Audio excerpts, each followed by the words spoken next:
¿Qué tal, Tito Livio? ¿Qué tal? Mucho gusto. Viejo amigo.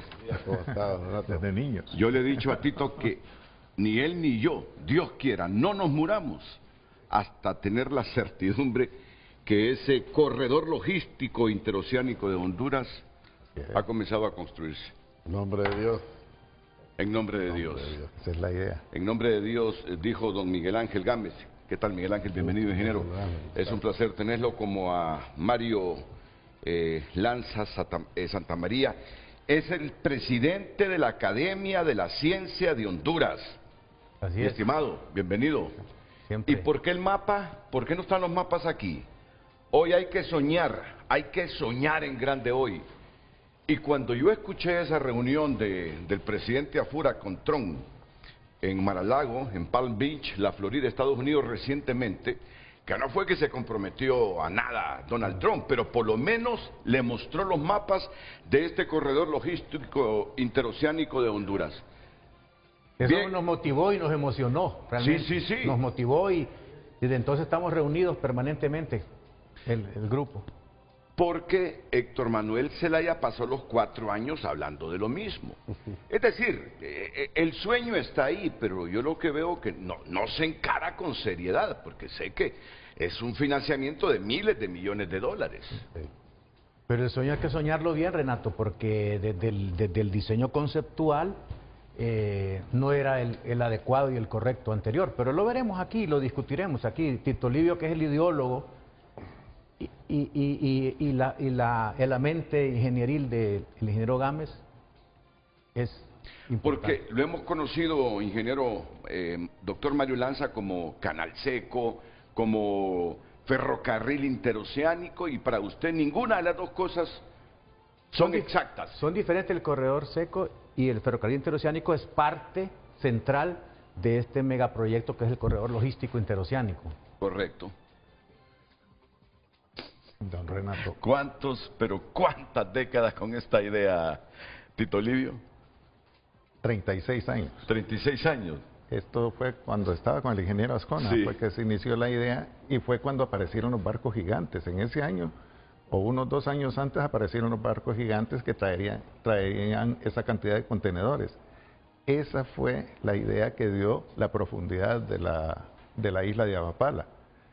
Y entonces le empezamos a dar, yo le expliqué al ingeniero Ascona y me dice, excelente, podemos hacer el ferrocarril. Y hablamos con los japoneses, fíjese, en ese tiempo. Pero ahí se fue, pero fue agarrando mejor forma, que eso es lo importante, que agarre la mejor forma, porque el objetivo es que el ferrocarril es un proyecto de desarrollo. El enfoque que le damos es desarrollo de Honduras.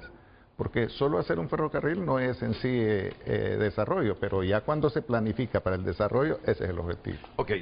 Yo sé cómo estarán reaccionando miles de hondureños en este momento, ¿verdad? Tengo tantos, pero tantos años de trabajar en esta hora matutina que uno aprende a conocer la idiosincrasia del pueblo, ¿verdad? Ya me imagino cuando comenzamos a hablar de este corredor logístico interoceánico. Ahí está Tito de nuevo hablando de lo mismo. Ya me imagino cuántos reaccionaron así. Trataremos de no hablar de lo mismo. No, es que yo sé, es que ni Tito Livio va a hablar de lo mismo. Claro. El hecho que la gente ha perdido la confianza porque cada 4 años estamos hablando de lo mismo y no se concreta nada. Pero yo me precio de conocer por tantos años que tengo de estar en esta hora matutina abordando temáticas del país que mucha gente reaccionó así. Pero le digo, no reaccione así. Hay que pensar en grande, hay que soñar en grande. Y a mí de nuevo me reactivó el ánimo cuando escuchamos que Tito Afura le planteó este proyecto a Donald Trump. Y fue con mapas y papeles. No sé qué proyecto le presentó, de lo que estoy seguro que no es el que ustedes han pensado siempre, ¿verdad? Sí, porque no habíamos tenido Ok. comunicación. Entonces Lucecita Madrid hoy se reincorpora a Frente. Ya la tenemos aquí. Mira que tenemos 3 opciones de preguntas esta mañana. La primera,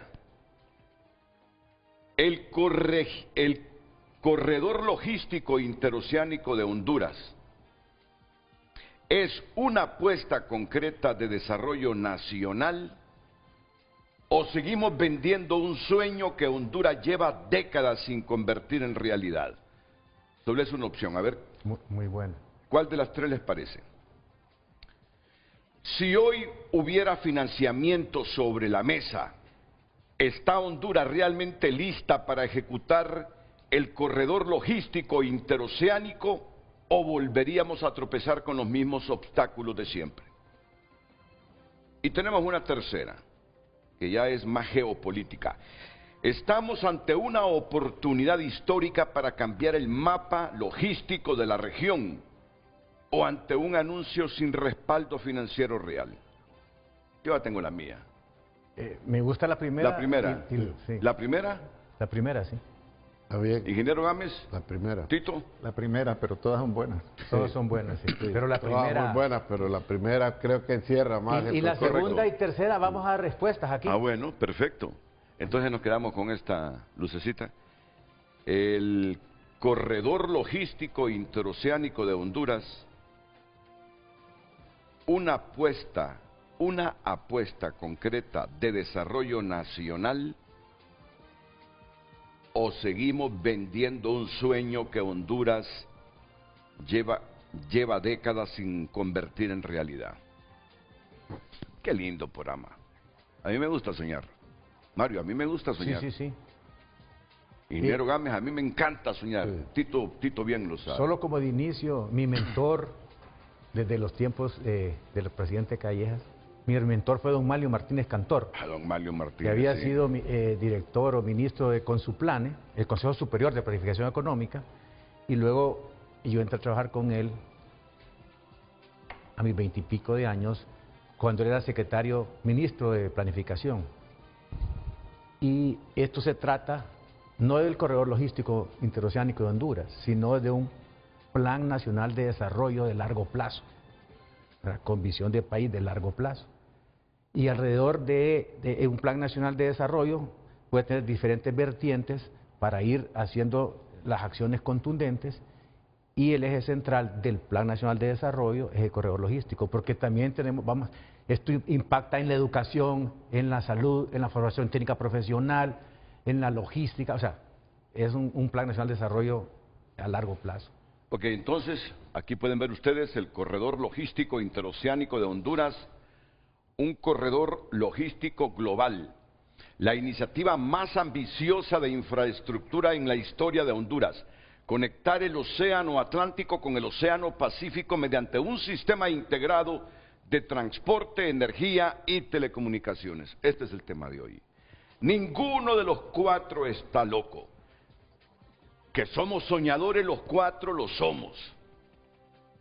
Un día, la semana anterior, porque Tito se pierde por años, ¿verdad? Por años se pierde Tito, no me llama. Se va a estudiar, hiberna. Entonces, la semana pasada, Tito Livio, me está llamando Tito Livio, seguro que escuchó lo que pasó en Mar-a-Lago cuando le dijo Tito Afura a Donald Trump sobre los grandes proyectos de Honduras que quisiésemos que el sector privado estadounidense nos ayude. Seguro que por eso me llama, digo.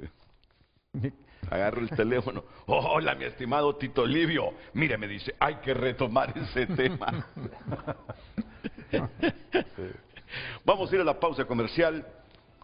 El doctor Mario Lanza tiene gráficas, tiene sustentación del por qué no debemos dejar de soñar sobre este corredor logístico interoceánico, los hondureños, lo mismo que el ingeniero Gámez y Tito Livio Sierra. Esto será después de la pausa comercial.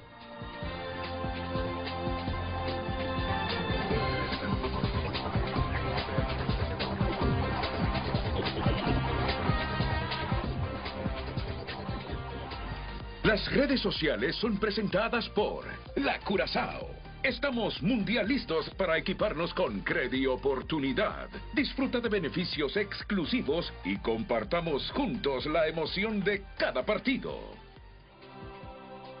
Buenos días, compartimos con ustedes el tema del día. Recuerde que puede opinar a través del número de WhatsApp de Frente a Frente y también a través de nuestra red social @Frente a Frente HN en todas las redes sociales. El corredor logístico interoceánico de Honduras, ¿una apuesta concreta de desarrollo nacional o seguimos vendiendo un sueño que Honduras lleva décadas sin convertir en realidad? Ese es el tema de hoy. Recuerde que estamos transmitiendo en vivo, frente a frente, a través de TVC Play, también a través de Facebook y por supuesto en la plataforma de YouTube en vivo para que usted lo pueda ver también a través de lo digital. Le repito la pregunta, el corredor logístico interoceánico de Honduras, ¿una apuesta concreta de desarrollo nacional o seguimos vendiendo un sueño que Honduras lleva décadas sin convertir en realidad? Envíe su opinión 9773-6065. En Frente a Frente nos interesa tu opinión. Seguimos soñando, y por favor, ya me imagino a más de alguno, hoy se la fumaron bien verde Renato y los tres panelistas. No, son sueños que podemos mantener, sustentar y ganar, pero pensemos en grande. El doctor Mario Lanza Santamaría, comienzo con Mario Santamaría, sí. Mario Lanza Santamaría, para que nos describa este gran proyecto que soñamos desde hace décadas los hondureños, doctor. Sí, antes de iniciar, como bien aparece en la pregunta, acertadamente, y hemos dicho, este es un plan nacional de desarrollo, centrado en esta serie de megaproyectos. Y también vamos a presentar por primera vez aquí todo el panorama completo y decir que el gobierno anterior no tenía bien claro el diseño conceptual que esto significaba. Por eso le hablaban a veces del tren interoceánico. Pero vamos a ver aquí lo que ya todos conocemos. Queremos que Honduras sea un puente entre los dos océanos. Una conexión interoceánica. Acérquese, doctor. Acérquese, porque yo quiero que aparezca la imagen del doctor y toda la gráfica. Con interacción, con una conexión interoceánica, con un gran impulso económico, pero sin el liderazgo presidencial. Sin el liderazgo presidencial y el apoyo decidido del Congreso Nacional, que es fundamental, el Congreso Nacional, esto no podría realizarse. Entonces vamos a comenzar con lo que ya normalmente hemos conocido. Aquí tenemos el puerto de Amapala y aquí tenemos el puerto Castilla. En América solo hay dos puertos de bahía profunda, y es uno en el Atlántico y otro en el Pacífico. Afortunadamente los dos en Honduras, qué bendición, Amapala y Castilla. Eso hace que los barcos que no pueden pasar por el Canal de Panamá ni post-Panamá, la segunda esclusa, tengan que hacer ruedos allá por la Tierra del Fuego y todo lo demás. Permítame, porque esta frase es la primera vez que la escucho. Honduras, en América solo hay dos puertos con bahía profunda. Sí. Me está hablando de todo el continente. Sí, y que no están siendo utilizados. No, pues tenemos una en Colombia también, en Buenaventura, que ahí llegan los Super Post Panamá, que es a lo que nosotros aspiramos dar servicio. Pero en el Istmo Centroamericano son Honduras. Pero además, en Colombia solo está en uno de los dos puntos, y debemos estar en los dos puntos, Atlántico y Pacífico. Por eso dije que es el único que tiene en el Atlántico y en el Pacífico. Mire qué posición geográfica tan importante y qué posición geopolítica se puede desprender de estas dos bondades de la naturaleza, bahías de profundidad tanto en el Atlántico como en el Pacífico. Sigamos, por favor. Bueno, me voy a adelantar con una primicia. Sí. Es decir, no existe una conexión entre los cables submarinos de fibra óptica del Atlántico con el Pacífico. Y aquí tendríamos la oportunidad de ser el hub de telecomunicaciones de las Américas. A través del corredor logístico. En esa infraestructura, porque no podemos hacer solo la conexión de los cables de fibra por todo el cuidado que se requiere y toda la infraestructura, sino que es un programa que va paralelo. Pero lo vamos a ver más adelante, o sea que podemos convertirnos no solo en el corredor logístico, sino también en el hub de las telecomunicaciones globales. O sea que ese cable submarino va a dar la vuelta, pero son kilómetros de vuelta y luego para conectarse del Atlántico al Pacífico y viceversa. Y vienen otros de la costa oeste. No sé si usted se dio cuenta la semana antepasada que el presidente Bukele estaba contentísimo porque dijo, por fin vamos a tener enlace de fibra óptica de alta velocidad de Internet. Pero se lo van a dar para California. Sin embargo, el NAP de las Américas, donde está la conexión del backbone a Internet para las Américas está en Homestead, Florida. O sea que igual él tendría que recorrer Estados Unidos y bajar. Si nosotros hacemos esta conectividad, podemos darle a El Salvador, a Chile, a Colombia, a Perú. Okay. O sea, un hub de telecomunicación. Muy bien. Entonces, esto lo conocemos. Lo primero que entonces tenemos que conectar, llevar 10.000 contenedores en 24 horas del Atlántico, del Pacífico al Atlántico, o viceversa. ¿Cómo se hace eso? Primero hay un primer tramo que va hasta alrededor de Jícaro Galán, donde hay un centro de acopio, veremos por qué se da este centro de acopio, y luego otras líneas férreas, no sabemos cuántas, 10, 15, no sabemos, el estudio técnico lo dirá. Y eso es lo que le interesa al mundo, al comercio mundial, solo eso. Pero nosotros como hondureños también estamos interesados en conectividad hacia Puerto Cortés y también la conectividad de backup entre Puerto Cortés y Puerto Castilla. Porque Puerto Cortés no es de bahía profunda, no va allá. Y luego también muy interesante, una conexión al puerto de la Unión, que no tiene salida hacia allá, lo hacen a través del corredor logístico, Canal Seco, que tiene limitaciones, y también la conexión a Corinto. Por eso es que, como dice Tito Livio y el ingeniero Gámez, este manejo del Golfo de Joseca debe ser integrado. Y hasta ahí es la ruta estratégica del corredor interoceánico, basado en lo que es el ferrocarril. Pero el megaproyecto no es solo el ferrocarril, no hacemos nada con eso, sino que hay una serie de megaproyectos que conforman este gran programa, digámoslo así. Y habíamos dicho los dos megapuertos, un megapuerto en Amapala y otro megapuerto en Castilla. Y por supuesto, las líneas férreas interoceánicas, que es el eje vertebral de este gran proyecto, ¿verdad? Con transporte eficiente y sobre todo la reducción de costos y tiempos a nivel global. Y luego tenemos la necesidad de tener un astillero. Si van a abrir barcos de gran calado, tenemos que tener un astillero que nos permita darles mantenimiento, reparaciones y todo lo demás a esos barcos. Eso es obligado a tenerlo. Pero también otro de los megaproyectos es una refinería de hidrocarburos para procesamiento de petróleo crudo, para abastecer la demanda energética nacional. ¿Que la tendríamos? En Castilla. Ah, en el Atlántico. En Castilla, sí, en Castilla. Ya lo veremos en el mapa. Astillero naval igual en el Atlántico. Sí, sí. Refinería de hidrocarburos en el Atlántico. Y luego... Que generaría empleo y valor agregado. Sí, correcto. Obvio. Correcto. Y al tener la refinería, pues también se da el acceso a tener una infraestructura energética estratégica con seguridad, eficiencia e integración, o sea, un gran oleoducto. Y por supuesto, lo que anticipé, la conexión de cables submarinos en el Atlántico y Pacífico para una conectividad digital y sería un hub regional de telecomunicaciones de las Américas. Así como el aeropuerto Tocumen dice el hub de las Américas, ese sería el hub de telecomunicaciones de las Américas. Recuérdese que estamos en el centro de Centroamérica, el centro de América y el centro del mundo. Entonces, estos serían los megaproyectos, los 9 megaproyectos que componen este corredor. Los megapuertos en Amapala y Castilla, el ferrocarril interoceánico, que es una serie de ferrocarriles entre Amapala y Castilla y las derivaciones que vimos, tres grandes centros de acopio que se forman en Jícaro Galán, Castilla y Cortés, que va a ampliar eso y el por qué se da eso, como se ve en Singapur y en toda la gran ciudad, lo explicará Tito Livio. Y tenemos también la refinería, el oleoducto y el astillero. Y además tenemos la conexión de fibra óptica. Si solo hiciéramos este proyecto de telecomunicaciones, sería mejor.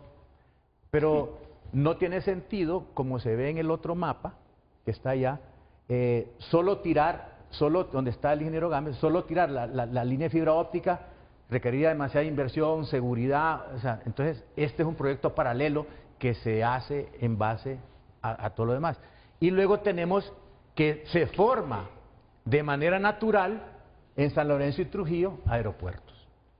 De manera natural se forman porque esto también es algo multimodal. Si algo tiene que salir por avión rápido, se ve en avión, por la distribución. Es que mire, el secreto de esto es lo siguiente. Los cargueros que pasan por Panamá, solo pasan por Panamá y van a descargar o a Jamaica o a República Dominicana. Y de ahí distribuyen los que van para el este de Estados Unidos, para Europa, para Sudamérica, para México. ¿Ok? Siempre se hace esa distribución. Nosotros la haríamos a priori desde acá, de esta manera que ya llegarían hacia donde van, de un solo, más rápido. Y aparte de eso, hay cosas que necesitan más rápido, entonces podrían tomarse en avión. Es de manera natural que se forman esos aeropuertos. Y finalmente necesitamos energía también estable, y aparte de los sistemas de energía solar y eólica, tenemos un proyecto formulado, avanzado, en crear energía mareomotriz en la bahía de Chismuyo. Entonces, para que lo puedan ver, lo podemos ver así. Ese es el mapa de Honduras para el inicio del Plan Nacional de Desarrollo, donde aparecen los 9 megaproyectos. Y, por ejemplo, para ver aquí, este es el megapuerto, aquí está el megapuerto. En la conexión de fibra óptica que viene a dar acá, el oleoducto que viene a dar acá, las líneas férreas, por supuesto, el astillero, la refinería y los aeropuertos. Este es el mapa del corredor interoceánico de Honduras. Y aquí viene lo importante. ¿Y yo cómo empiezo una obra de esta naturaleza? ¿Cómo habrán hecho las pirámides de Egipto? ¿Cómo han hecho las grandes obras? El canal de Suez, el canal de Panamá. Primero hay que hacer un diseño conceptual, el cual indica hasta dónde voy a llegar, cómo quiero desarrollarlo, qué componentes mínimos deben estar presentes, que no deben faltar, pueden agregarse más, pero los mínimos. Ese diseño conceptual es básico, porque si yo no tengo el diseño conceptual, no puedo hacer el estudio técnico de factibilidad y prefactibilidad. Hay quienes dirán que sí, pero realmente no, porque tengo que ver hasta dónde voy a llegar. Y una vez que se tiene el diseño conceptual, entonces planteo la parte de ingeniería, la parte ambiental, la parte legal, de tenencia de la tierra, el cálculo económico-financiero, retorno de inversión, cantidad de inversión que se requiere y todo lo demás. Y una vez que tengo esto, voy a la parte de ejecución, monitoreo y evaluación del proyecto, y es decir, la construcción de las megasobras, que algunas pueden hacerse en paralelo, pero todas van ahí. Y quiero decir esto, ¿qué hemos hecho? ¿Qué hemos hecho? En el 2013, el diseño conceptual se basa en 3 fases, que lo explicará luego Tito Livio. Y la primera fase es el diseño conceptual que hicimos del megapuerto, el puente vehicular de Amapala a Coyolito, luego las líneas férreas que llegan hasta el centro de acopio y las derivaciones a puerto de Corinto y el puerto de La Unión. Esa es la primera fase conceptual. Ahí se forma una mega metrópolis que le hemos llamado Panacea. Se forma una metrópolis, está en el video, pero esa es la primera fase. Eso lo hicimos con Tito Livio, y cuando el ingeniero Gámez era el ministro de Obras Públicas y Transportes, Infraestructura y Transporte. Eso fue al final del gobierno del presidente Lobo, es decir, fue noviembre, justo antes de las elecciones, entregamos este trabajo en 2013. Y luego, ¿qué había que hacer para completar, antes de empezar a los estudios técnicos de factibilidad? En febrero, es decir, cuando el presidente Hernández ganó, había que trabajar, pero ni en el primer mandato ni en el segundo mandato del presidente Hernández se hizo nada. Y luego el gobierno anterior es equivalente a que no se hizo nada, porque primero el diseño era conceptual, no estaba muy adecuado, y se gastaron 1.100 millones de lempiras, 800 millones de lempiras el primer año y 300 millones de lempiras, y se creó nada más una comisión que se llama CONFIC, Comisión Nacional de Ferrocarril Interoceánico, que para este periodo presupuestario dejaron 100 millones de lempiras. No sabemos en qué. En salarios, en viajes, en burocracia. Bueno. Hay que investigar eso. Bueno. Hay que investigar. Me está diciendo el doctor Lanza que en el gobierno pasado se gastaron 1.000 millones de lempiras. 1.100. 1.100. ¿En qué le digo? En este corredor logístico. ¿Cómo que se gastaron 1.100 y en qué gastaron 1.100? Bueno, el ingeniero Gámez puede comentar, viajaron. Estoy sorprendido en que se gastaron si no tenemos ni una piedra puesta para ese proyecto. Sí, desgraciadamente está en el presupuesto, pero es lo que decimos nosotros, para nada, porque no se hizo nada. En una investigación hecha con el doctor Sierra, resulta que nos dicen, no, es que esto solo fue para viajar, para promover. Eso no es nada, no hay ni siquiera una sola hojita que le diga a usted, con este presupuesto hicimos tales y tales actividades. Es lamentable. Ingeniero Gámez, pero eso es una bomba. Eso es una bomba lo que me está relatando. Sí, que sí, se hayan gastado 1.000 millones de lempiras en eso que andaba promoviendo Héctor Manuel Zelaya. Y yo sorprendido les pregunto, ¿y dónde está la primera piedra puesta? Y un diseño conceptual que no era este. Pero en 4 años se gastaron esa cantidad de dinero, 1.000 millones, desde que comenzaron a decir corredor 2023 y 2024. 2024 y 2025. 1.000 millones de lempiras, 800 estaba presupuestado para 2024 y 300 millones para 2025. Para 2026 ya dejaron 100. Bueno, pero que eso no nos quite la visión del tema, aunque lo vamos a investigar, Que me diga que en 2 años, con eso que anduvo promoviendo Héctor Manuel, se gastaron 1.100 millones de lempiras. Y uno pregunta, ¿y dónde está, aunque sea una presentación en PowerPoint? No, eso sí, aquí la vino... No, pero bien hecha. Aquí la vino a poner Héctor Manuel. Sí, pero estaba equivocado el concepto. Imagine, miren, si eso es cierto. Y quisimos acercarnos, ayudarles con un comité pro construcción de ferrocarril interoceánico que lideró siempre estos 2 caballeros, ayudar con el Colegio de Ingenieros Civiles, Colegio de Arquitectos, la Cámara Industrial de la Construcción, la Academia de Ciencias, las universidades. Solo digo, Mario, que si eso es cierto, es constitutivo de delito penal. Sí. Que nos digan que se está trabajando ya en el corredor logístico, no, yo le llamaban ferrocarril interoceánico. Y a veces tren interoceánico. Que se hayan gastado 1.100 millones de lempiras en 2 años y uno sorprendido, y ya por lo menos hay un riel ahí puesto, instalado, ya sea en Castilla o allá en Coyolito, pero bien, eso lo vamos a dejar para investigarlo. Bueno, terminemos sí, aquí esto. Termino ya casi porque Tito luego va a recapitular esta parte para explicarnos también en qué consiste la segunda y la tercera fase y por qué. ¿Verdad? Este corredor, obviamente, una inversión estimada en aquel entonces de más de 15.000 millones de dólares. ¿En cuál entonces? Cuando empezamos a desarrollar todo esto, porque hemos hecho números, hemos estado con inversionistas y todo, pero realmente eso es un estimado. El diseño conceptual da un estimado, pero nos hacen falta más cosas. Y el estudio técnico que va a decir por dónde es la ruta, a dónde es qué tipo de maquinaria, qué tipo de infraestructura, de impacto ambiental, cuánto es la inversión que se va a hacer por cada megaproyecto en el tiempo, todo eso. Claro. Y luego más de 50.000 empleos directos. Y hay que hacer un desarrollo sostenible con retos ambientales, hay que hacer una evaluación ambiental, una mitigación ecológica con tecnologías limpias. Y este es el proyecto. Este es el proyecto. Ok. La anterior, por favor. Perdón. La anterior. Este es el gran proyecto. A esta altura ha de ser un proyecto de 20.000 o más millones de dólares. 40.000. 40.000, 50.000 millones de dólares. Hemos estimado 40.000 millones. Pero el estudio técnico nos va a decir cuánto con centavos. Sí, correcto. Pero la inversión es más todavía porque tienen que incorporarse los megapuertos. Hay otra estructura que nosotros solo hablamos del ferrocarril, pero en realidad hay otras estructuras que tienen que ir en los proyectos. Vuelvan al mapa que teníamos, por favor. Al mapa que pedí. Ese. Aquí también, lo quiero ver aquí en esta pantalla. Porque tengo que ir en este momento a la pausa, no sin antes hacer una manifestación. El mapa que tienen allá, que les pedí allá, lo quiero aquí. Ya el resumen. Ok, muchas gracias, excelente. Miren, ingeniero Gámez, si lográramos en los próximos, ¿qué? 10, 15 o 20 años. Menos, 6 años. 6 años. Tener todo esto, dejaríamos de ser tercermundista. Totalmente. Sin lugar a dudas. Dejaríamos de ser tercermundista. Se transforma la educación, la salud, la seguridad, todos los servicios. Y aunque solo lográramos esto, y gradualmente... Exacto.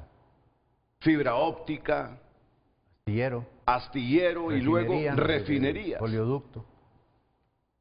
Sería la Honduras que resucitó, emergió, no resucitó, que emergió de la Honduras para convertirse en la nueva Honduras. Ahora, son ideales, puros sueños en este momento. Pero qué gran megaproyecto en el mundo no surgió de un sueño. Sí, claro. Todos surgieron de un sueño. ¿Qué hay que hacer para que este sueño lo convirtamos en realidad? Si los faraones construyeron esa mega obra, si los estadounidenses, ingleses, franceses, siempre que han sido imperios, construyeron esas mega obras. Canal de Suez y Canal de Panamá, digamos. Canal de Suez, Canal de Panamá. ¿Qué esperamos nosotros o qué nos hace falta a nosotros para soñar con esta Honduras? Después de la pausa, mis invitados, el doctor Tito Livio Sierra, el doctor Mario Lanza Santamaría y el ingeniero Miguel Ángel Gámez, siguen soñando, pero este es un sueño con sustentación que con buena gerencia, con honestidad el país puede ser capaz de construirlo.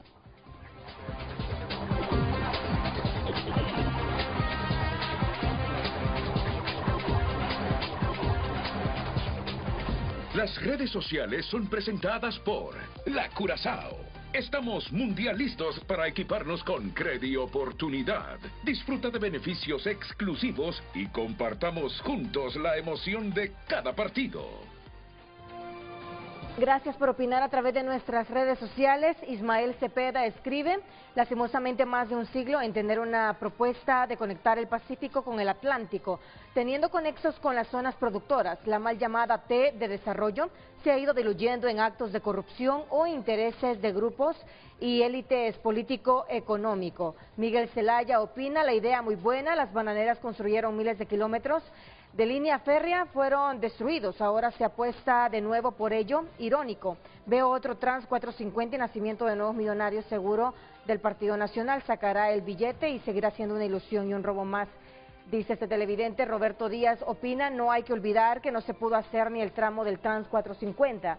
Pero siendo positivos hay que soñar en grande. Se puede lograr si una potencia invierte en esto y se le da la concesión por muchos años. Con nuestro presupuesto imposible. Recuerden a Marco Aurelio Soto. Cristóbal opina, ¿y para cuándo un programa en contra de los familiares de la racha? Dice este televidente, Marco Matamoros opina, el corredor es un sueño que puede ser una realidad cuando verdaderamente se proyecte con un proyecto de país como parte del desarrollo sostenible y económico del país. Fidel Cruz escribe, es costumbre, en febrero de 2030 volveremos con este tema, además de reformas electorales, bajar edad punible, bajar número de diputados, denunciar el Parlacén y otros recurrentes cada 4 años sin voluntad política. No sucederá nada y no sucederá, son algunas de las opiniones a través de X.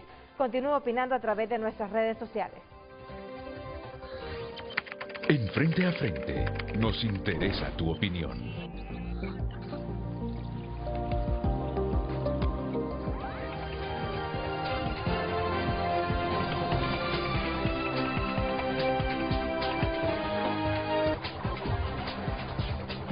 El tráfico es presentado por Centro Automotriz Rendillantas. Cambio de aceite con Valvoline, Castrol o Chevron. Protección y confianza.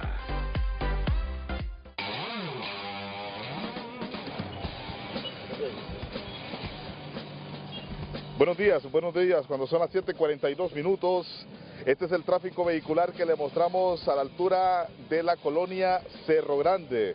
Estamos ubicados específicamente en la Cuesta El Chile. Aquí comienza la saturación, el congestionamiento vehicular a esta hora del día cuando son las 7:42 minutos desde la zona 4, Cerro Grande hasta el barrio El Chile. Así se encuentra a esta hora del día, así que tomar precaución, amigos televidentes, o busque alternativas, porque a esta hora del día, repetimos, hay bastante tráfico vehicular en la famosa Cuesta El Chile. Con estas imágenes, con ustedes, buenos días. El tráfico fue presentado por Centro Automotriz Rendillantas. Cambio de aceite con Valvoline, Castrol o Chevron. Protección y confianza.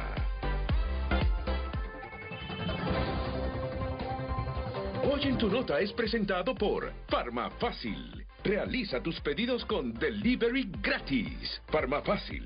Bienestar a tu alcance. El periódico digital tunota.com destaca en su portada: periodista rusa utilizaba pasaporte hondureño desde 2007 para evadir sanciones. Cardenal Rodríguez alerta sobre la ambición y los dictadores que se creen dioses, el Mencho y sus tentáculos criminales sobre Honduras y Centroamérica. Estas y más noticias en tunota.com. En Frente a Frente nos interesa tu opinión. Miren, y nos preparamos para los mensajes de la población. Y la población no deja de tener razón. Por supuesto. Nada de lo que hemos soñado con grandeza lo hemos ejecutado. A mí cuando escucho un mensaje así no me desanima, porque yo creo que la gente tiene razón. Pero yo le voy a decir a Honduras, ¿qué le sucede a los pueblos que dejan de soñar? ¿Qué pasa con los países que renuncian a sus grandes proyectos?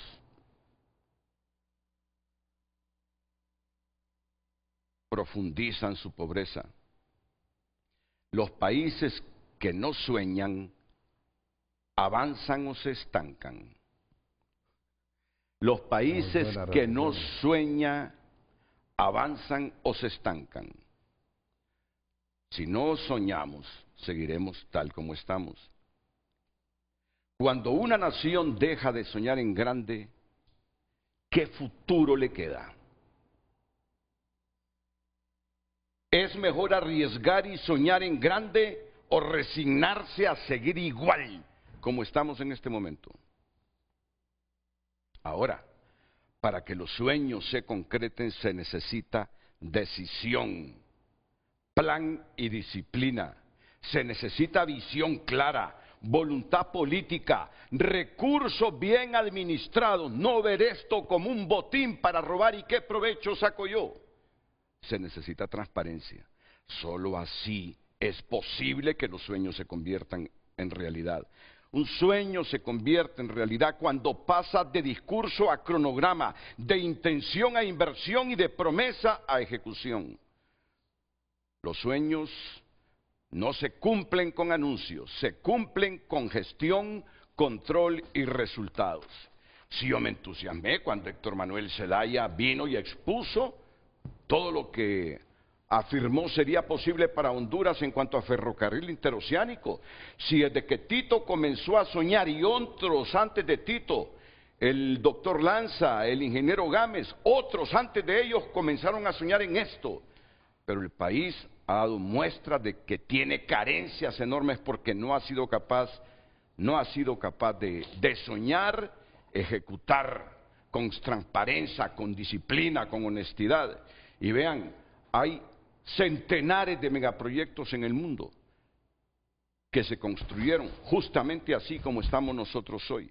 Cuando Estados Unidos impulsó el New Deal y luego el sistema de autopistas interestatales bajo el liderazgo de Franklin Delano Roosevelt y más tarde Dwight Eisenhower, no solo fue infraestructura, fue planificación, financiamiento sostenido y consenso nacional.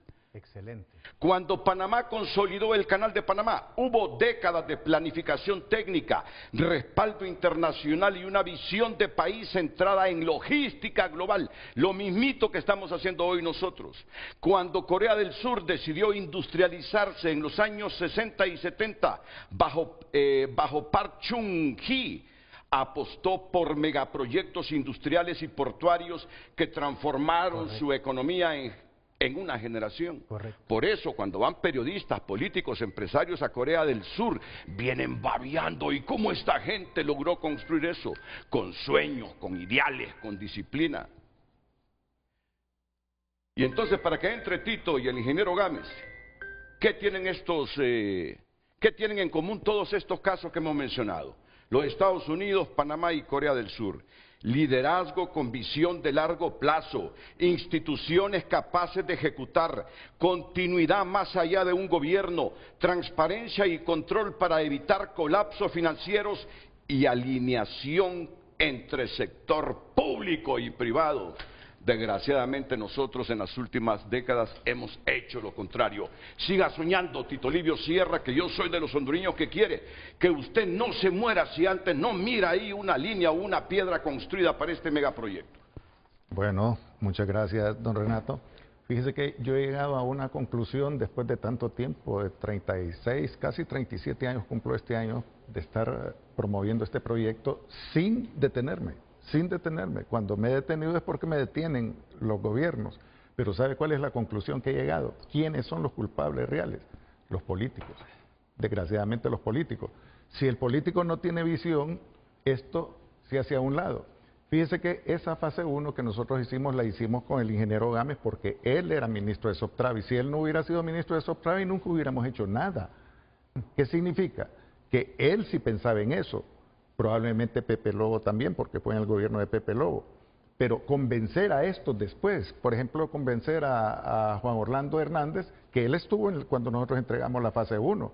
Él dijo que él iba a seguir con eso, me reuní un par de veces con él, después yo le dije que pusiera al ingeniero Gámez, que era el que conocía también, y él puso a Eval Díaz. Eval nos reunió más de 20 veces para nada. ¿Qué significa? La decisión son los políticos, los que están. Si ellos creen, se hace, si no creen, no se hace. Y el caso de Juan Orlando, fíjese que 2 meses antes de las elecciones que ganó la presidenta Xiomara, me llamó para que lo acompañara a Mapala, que iba a firmar lo del puente. Y entonces le dije, cuando estábamos allá, él llegó donde yo estaba y me dice, mire doctor, ya vamos con los megaproyectos. Entonces le dije, bueno, le digo, pero está bien lo del puente, pero si solo es el puente no es mucho. No, es que lo que sigue es el ferrocarril. Entonces digo yo, al final entendió qué pasó. Si nosotros hubiéramos iniciado ese proyecto cuando él empezó, porque ya teníamos la fase 1, ese proyecto se hubiera hecho en los 8 años que él estuvo. Eso es, como dice el ingeniero Gámez, estos proyectos ahora con la tecnología moderna se hacen rápido, no es tanto problema, son proyectos gigantes, pero se hacen rápido. Yo tengo un ejemplo para hacer un proyecto rápido de esta naturaleza, el Eurotúnel. El túnel que está entre Inglaterra y Francia. Mire qué interesante, se hicieron las dos partes al mismo tiempo. Inglaterra hizo su parte, Francia, y llegaron al punto exacto casi. ¿Y cuál era el objetivo? Hacerlo lo más rápido posible. La tecnología va avanzando de una manera increíble, como decía mi padre, Armando Sierra Morazán, en ingeniería no hay nada imposible. Todo se puede hacer. Lo que pasa es que hay que meterle o los costos son los que pueden detener que sea un proyecto. Pero fíjese esto que decía de la fase 1. La fase 1 son 33 kilómetros, por eso señálelo, estamos aquí, a Mapala, hasta Jícaro Balán. Esos son 33 kilómetros, ahí se forma una ciudad. Yo quiero explicar por qué hablamos de la ciudad, porque la gente algunas veces me dicen, ¿y por qué quieres hacer una ciudad? No, si es que yo no quiero hacer una ciudad. Mire, si se hace un paso de mercadería, las grandes metrópolis en el mundo son pasos de mercadería fluida. Se forman esas ciudades primero, pero se forman, si no las diseñan, se forman como mercados persas. Se forman sucios. Desordenadas. Desordenados, sí. Desorganizados.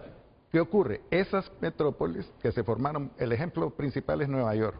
Todos sabemos que cuando se inicia Nueva York, que era la comunicación de Europa con Estados Unidos, Nueva York era un mercado persa completamente. Como 100 años después la rediseñaron y es Nueva York lo que es hoy Nueva York. Lo mismo Singapur. Fíjese que Singapur fue más de 200 años paso de droga, más de 200 años. Llega Lee Kuan Yew en 1959 y empieza con un plan como en el 65 para desarrollar Singapur. Les digo yo, cuando llegó Lee Kuan Yew a la presidencia en 1959, el centro de Singapur era como el centro del mercado San Isidro aquí. Hoy el centro de Singapur es como el centro de Nueva York o mejor que el centro de Nueva York. ¿Qué significa? Que este tipo de proyectos, eso es lo que produce. El paso de mercadería hace que se forme la ciudad, entonces lo que nosotros estamos haciendo es adelantándonos, diseñando qué tipo de ciudad es la que queremos ahí. ¿Cuál es el objetivo de la ciudad? Por eso Tito Livio siempre ha soñado con Jícaro Galán como la gran... Esa es la ciudad de Panacea. Sí. La Panacea. Sí. Fíjese que a propósito, en el 2017 vinieron 2 periodistas de Dinamarca a entrevistarme. Me llamó la atención porque vinieron exclusivamente a entrevistarme. Y me empiezan a hacer preguntas, un poquito les digo, ustedes me hacen preguntas que nadie me ha hecho acá. Lo primero que me preguntaban es por qué le había puesto panacea. Entonces les digo yo, no, le digo, panacea para la mitología griega era como un medicamento que curaba todo. Todo, cualquier enfermedad se la curaba a panacea. Y panacea era la hija de Esculapio, que Esculapio era el dios de la medicina. Entonces va relacionado con la salud. Nosotros diseñamos la ciudad panacea porque me dicen ellos, entonces usted está planteando aquí una ciudad que la gente viva más tiempo. Exactamente, exactamente. Entonces la panacea, Leo, es la ciudad diseñada para vivir hasta 100 años, porque la ciudad que tiene el nivel más alto de media de vida es Mónaco, anda en 89, 90. Panacea diseñada para 100 años. Mire, se fueron sorprendidos, a eso vinieron. ¿Por qué panacea? Pero lo que le quiero explicar en todo esto es que esa ciudad se forma por fuerza. Nosotros lo que hacemos es diseñarla, como es que queremos que sea para el futuro. Y después se forma una ciudad en cada uno de estos, porque esta va a dar a Puerto Castilla. Tito, pero y está a Puerto Cortés, o Moa, más que todo Moa, porque Puerto Cortés ya está concesionado, creo yo. Tito. Entonces ya no da lugar. ¿Sí? Y esta es el diseño conceptual de la primera fase. Sí. Entonces, sí. ahora Tito nos va a explicar cuál es la segunda fase y la tercera fase. Sí. Lo importante es... Segunda fase, Tito, segunda fase. Mire, ¿por qué lo planificamos con fases? Porque lo que necesitamos es tránsito de mercadería del mundo, no de aquí, del mundo. Entonces, nosotros lo que vimos allá, por ejemplo, en Panamá, cuando ya habían hecho el tercer juego de esclusas, llevaban barcos un poquito más grandes, pero no los más grandes. ¿Pero qué era lo que ocurría? Que si ellos pasan, por ejemplo, un barco que pase por Panamá, ese barco no va a dejar carga a cada puerto. Ellos, como decía Mario, descargan en una isla del Caribe y ahí redistribuyen. Lo interesante aquí de esta fase 1, que es que como no es profundo, ahí los barcos que llegan son de menos octanaje. ¿Me está hablando de qué? De Puerto Cortés, pero señálemelo, acérquese a la pantalla. Puerto Cortés ya sería ¿cómo se llama? En Omoa, más bien, Sí, por ahí, en por esa Omoa, zona. okay. Pero ¿cuál es la idea? Esa Segunda redistribución que se hace en Panamá, en otra de las islas del Caribe, nosotros la haríamos desde aquí. El contenedor que sale desde Jícaro Galán y va para Omoa, digamos, va para el barco que lo lleva directo a su destino Ya final. va redistribuido, pues. O No sea hay que la hacer esa otra fase. redistribución se hace aquí. Ya estamos hablando de la segunda fase ahí, ¿no? Sí. Pero la segunda Correcto. fase es esta, ¿no? No, esta es la tercera fase. ¿Por qué? La pregunta es, ¿por qué la tercera fase? ¿Y por qué que es el más profundo? Porque Puerto Castilla es más profundo todavía que Amapala. Porque de aquí los barcos, nosotros, fíjese que parte de las discusiones que había conmigo cuando se hablaba de este proyecto, decían que no tenía sentido descargar 10.000 contenedores y pasarlos a otro barco 10.000 contenedores. Y eso sí eso es real, como dicen ellos, no tiene mayor sentido, ¿no? Pues los van a montar a otro barco. La ventaja aquí es que aquí se hace la distribución. Eso que le digo yo, el contenedor que sale de aquí sale al barco donde lo va a dejar a su destino final. Eso es un valor especial. Eso es lo que hacen en Panamá, que le digo yo, que van a dejar a una de las islas del Caribe. Ningún barco, es raro el barco, al menos que sea algo reducido, que vaya y deje en su destino final de un solo los contenedores. Y a Puerto Cortés le dan ese ramalazo, porque ese es el principal puerto de Honduras. Sí, porque no es en todo tan caso, profundo. yo que no entiendo a fondo el proyecto de ustedes, yo diría mejor que se vaya de un solo para Trujillo. No, pero es Puerto Castilla, aquí Omoa, porque los barcos son más pequeños. Ah, o sea, ok, que aquí ya entendí. ya van distribuidos. Ya entendí, sí, aquí. ya entendí, correcto. Ahora, si nosotros hacemos y montamos en un barco gigante, ahí es donde no tiene mayor sentido. Si nosotros pasáramos 10.000 contenedores a otro barco de 10.000 contenedores, ahí es donde se nos hace complicado. Fíjate que yo estoy aprendiendo también ahorita, porque yo llevo 14 años en esto. Y para mí, esta era la segunda fase y esta la tercera. Pero tiene sentido que esta sea la segunda fase, porque este puerto ya está construido. Comenzamos a construir y no tenemos que esperar a que esté el otro. ¿no? Sino que empezamos y darle salida, sí, por eso, y también le damos eventualmente salida acá mientras se está Y ya escuché a Fura, Interesante. que estuvo la semana pasada ahí en Puerto Cortés hablando de ampliar ese puerto. Sí, sí, sí. Ya lo escuché el otro día. Esto también apoya, esta segunda fase, también apoya la posición del presidente Afura. Y tiene más sentido, no tenemos que esperar que esté todo esto hasta Ahora, allá y mira lo aquello interesante. para salir. Ok. Nosotros no tenemos el dato todavía de cuáles los megabarcos que vienen de los Estados Unidos, de Canadá, de México también. Tendrían que venir aquí para el este, para el oeste. Para el oeste. ¿Qué significa? Que tenemos que revisar esa parte. ¿Qué barcos gigantes son los que vamos a descargar de aquí para redistribuir para el sur? ¿Qué significa? Que cuando nosotros habilitemos, el que más se va a habilitar a mi criterio, que obviamente también después vamos a hablar con los técnicos, ellos nos van a dar las luces finales. Esta es la parte conceptual, Sí, ellos dirán esta es la idea, exactamente. la idea que planteamos, ¿verdad? De repente ellos nos pueden decir, hágalo de aquí o de otra forma o distribúyalo de otra forma, pero ahorita lo que nosotros estamos buscando es el retorno de los barcos gigantes.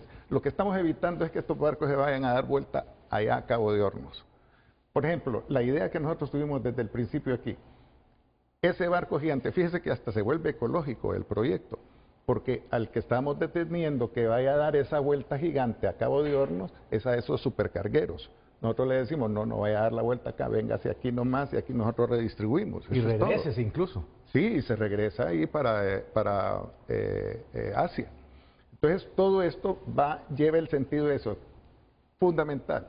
Nuestro objetivo es trasladar mínimo 10.000 contenedores en 24 horas. Tito, yo cuando escucho a Tito hablar, cuando los escucho a ustedes, es más barato entonces esta vía con un corredor logístico como el que estamos planteando, que ir a dar esa vuelta por Cabo de Hornos, allá en la punta de Argentina. No, y allá el riesgo. Y el riesgo, porque ahí es mar tenebroso. Es complicado. Ese es mar Hay tenebroso. cosas que no salen. Resulta más barato esta opción que estamos pensando. Y que Panamá también. Hay barcos que pagan $1.250.000 solo el paso. Sí, ese es el éxito de Panamá, la opción de haber ahorrado tiempo y recursos financieros. Mire, le voy a decir algo bien exacto, de veras. Todos nos ponemos a pensar en eso, pero después nos ponemos a pensar, la gran pregunta es, de la comunicación de productos, ¿cuál es la más difícil o la más fácil, mejor dicho? La más fácil es por tierra, es más difícil por aire y más difícil por mar. Y por mar lo que tiene que trasladar el Océano Pacífico y después parte, o mejor dicho, si se va por bajo, tiene que atravesar la mitad del Océano Atlántico para el este de los Estados Unidos. Entonces, lo que yo le quiero decir es que si nosotros programamos este proyecto para que saque del subdesarrollo, fundamentalmente el ferrocarril, yo le digo algo, lo que le estaba diciendo de los políticos son los que dañan esto, pero si entra la parte privada, nosotros somos parte privada, lo hemos hecho con el sentido de hacer bien las cosas. Si no se deja la parte privada, nunca se va a hacer bien, porque el político también lucha por cuestiones políticas. Yo por eso pongo el ejemplo. Este proyecto solo tiene dos similares, Canal de Suez, Canal de Panamá. Canal de Suez hubieron 3 guerras, fue de gobierno a gobierno, hubieron 3 guerras desde que se entregó el Canal de Suez. Canal de Panamá, 99 años, Panamá deprimida con un pedazo de proyecto. Apenas le entregan el proyecto a Panamá, empieza a crecer Panamá al 4, 6, 9, hasta el 11% iba a crecer Panamá. ¿Qué significa? Con la parte moderna, la actualidad, nosotros tenemos que hacer este proyecto por la parte privada. El financiamiento. Okay. Las decisiones puede ser la parte pública, pero el financiamiento tiene que ser privado. Ok, brevemente. Sí, sí, pero dilo tuyo brevemente, porque quiero pasar con el ingeniero Gámez. Lo que quiero decir es que ya está presupuestado para el 2026 en ese confío que le llamaron 100 millones de lempiras. Con eso se hace la parte conceptual 2 y 3. Okay. Y es lo único que tenía que invertir el gobierno, porque como explicará el ingeniero Gámez, el gobierno tiene que poner un 5 en el desarrollo del proyecto, porque se hace de... Fíjese que si hacemos esto, lo único que tendría que invertir el gobierno para hacer todos esos proyectos que se pone aquí, serían esos, son creo 100 que millones como de lempiras 80 o 100 millones de lempiras. Ok, Tito Afura, Del estamos diseño. hablando de este tema porque usted le fue a plantear a Donald Trump este gran proyecto. Gracias por tenerlo idealizado.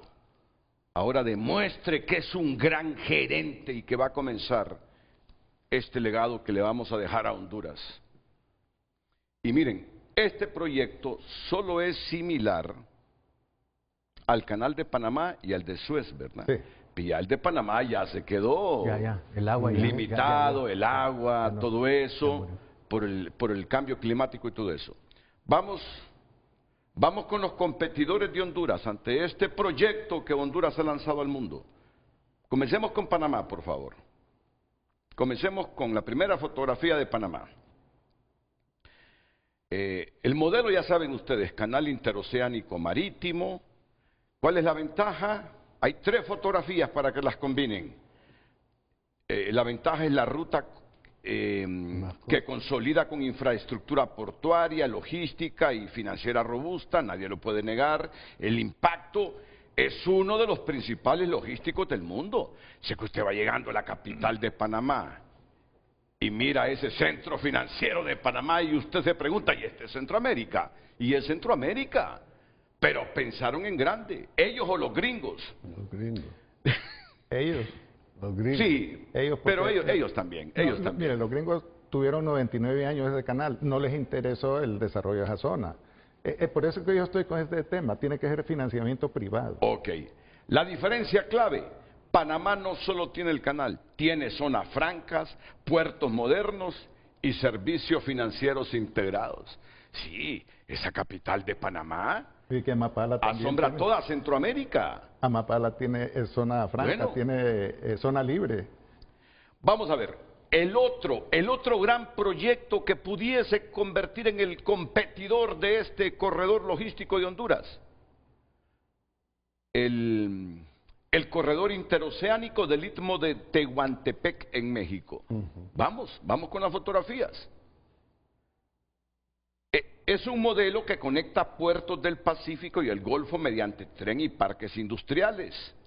Inversión multimillonaria impulsada por el gobierno federal. Y yo entiendo que ahí van avanzando en esto, ¿verdad? Sí, Sí, no sí. tienen bahías profundas, no llegarían esos barcos que llegarían acá, pero de todos modos uno puede tener un corredor en cada país de Centroamérica y el comercio mundial todavía da para todos. Sí, ¿Y qué busca México? ¿Cuál es la estrategia de México? Atraer empresas que buscan relocalizarse cerca de Estados Unidos. El nearshoring. El nearshoring. O sea que los mexicanos, miren, si nos quedamos atrás nosotros, si vemos por nuestro subdesarrollo que esto es imposible y no procuramos una gerencia que impulse este proyecto, México se va a adelantar. México ya está trayendo empresas que buscan relocalizarse cerca de Estados Unidos por el nearshoring. Las empresas, Así es. las empresas que ven facilidades por estar más cerca del mercado estadounidense, traerlas aquí desde la China continental. Y el estado actual de este corredor interoceánico del Istmo de Tehuantepec en México, en ejecución activa con respaldo estatal fuerte. México sí se está adelantando, le está metiendo dinero a esto. El otro competidor, el Puerto de la Unión en El Salvador. Vamos con el Puerto de la Unión en El Salvador. ¿Y qué es lo que pretende Nayib ahí los salvadoreños? Pero El no- modelo, perdón. No es competidor porque ¿dónde va a sacar las mercaderías al Atlántico? Y donde la bahía no es profunda. Por Honduras, Nosotros por le Honduras. estamos dando que salga por aquí. A Por la Unión, Honduras. estamos habilitando a Y el Salvador Puerto de la Unión, que ahí pueda, se pone. que pueda irse. El Salvador más bien, Por en vez de nosotros. ser un competidor nuestro, sería un aliado. Es un aliado totalmente nuestro. Porque la única forma es que salga por aquí su mercadería. Sí, ellos están atrapados por Sí, Honduras. están atrapados. Entonces, el modelo es gran infraestructura portuaria en el Pacífico, gran infraestructura portuaria en el Pacífico. ¿Cuál es el problema? Lo que decían ustedes, la falta de inversión complementaria y baja operación. Y no, y además lo de ustedes es que por aquí las cosas salen más baratas y más rápidas. Sí. Y El Salvador nos ha dado muestras, y no porque uno le desee el mal a los salvadoreños, jamás. un centroamericano debe desearle que se estanque otro país. Nunca. Por todas las razones que ustedes han enunciado, es una infraestructura subutilizada durante años. Eso que ha invertido el gobierno salvadoreño en ese golfo.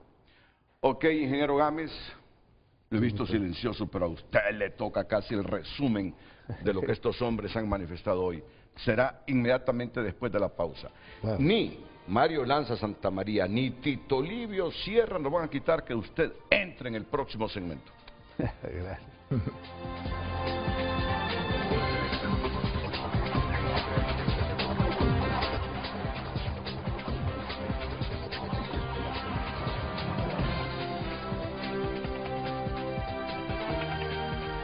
Las redes sociales son presentadas por La Curazao.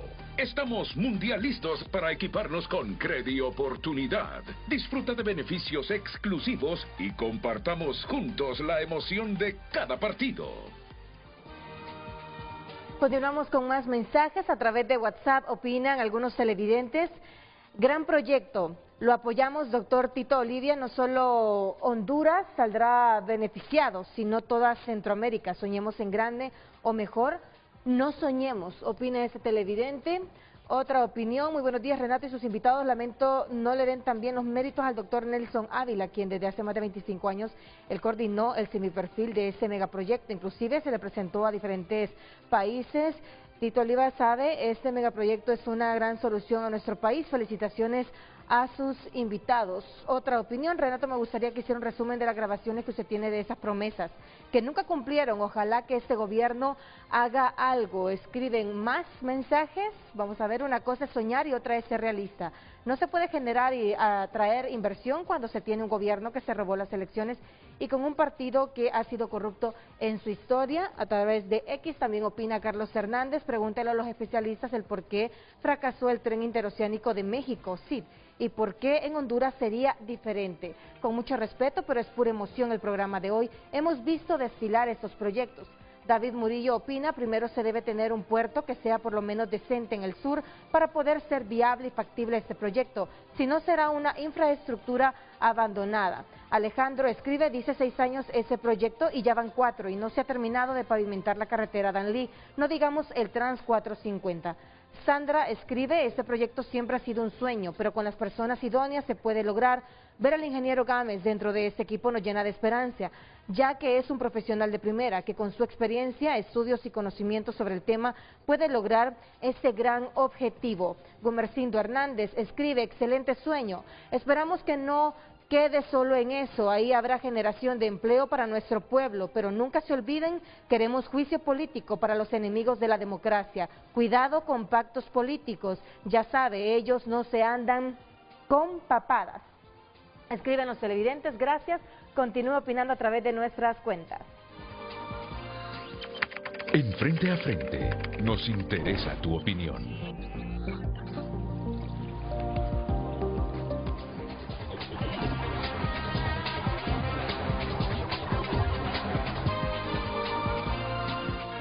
Ya les hemos dicho que todo esto solo es posible con un liderazgo con visión de largo plazo.